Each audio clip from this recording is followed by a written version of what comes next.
Deuteronomy, chapter 29. These are the words of the covenant which the Lord commanded Moses to make with the children of Israel in the land of Moab, besides the covenant which he made with them in Horeb. Now Moses called all Israel and said to them,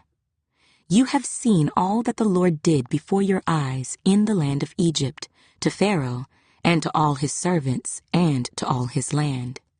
The great trials which your eyes have seen, the signs, and those great wonders.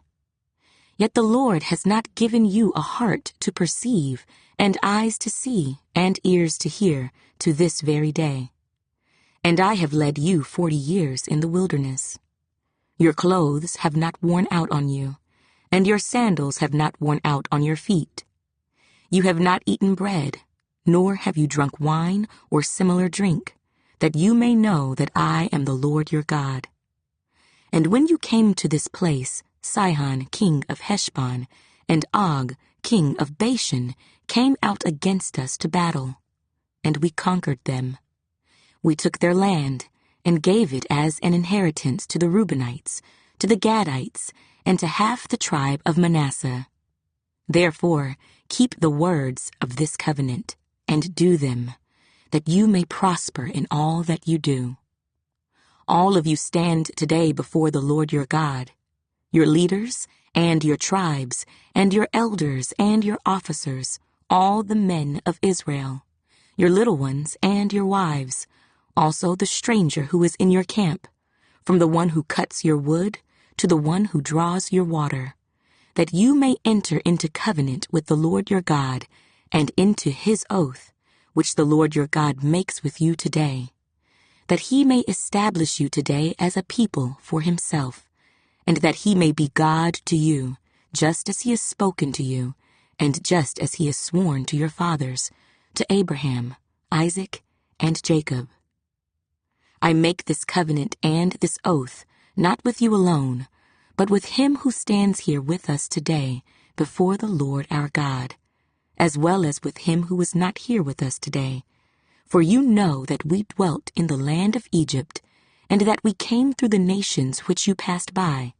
and you saw their abominations and their idols which were among them, wood and stone and silver and gold, so that there may not be among you man or woman or family or tribe, whose heart turns away today from the Lord our God, to go and serve the gods of these nations, and that there may not be among you a root bearing bitterness or wormwood. And so it may not happen, when he hears the words of this curse, that he blesses himself in his heart, saying, I shall have peace, even though I follow the dictates of my heart, as though the drunkard could be included with the sober. The Lord would not spare him, for then the anger of the Lord and his jealousy would burn against that man, and every curse that is written in this book would settle on him, and the Lord would blot out his name from under heaven. And the Lord would separate him from all the tribes of Israel for adversity, according to all the curses of the covenant that are written in this book of the law, so that the coming generation of your children who rise up after you, and the foreigner who comes from a far land, would say,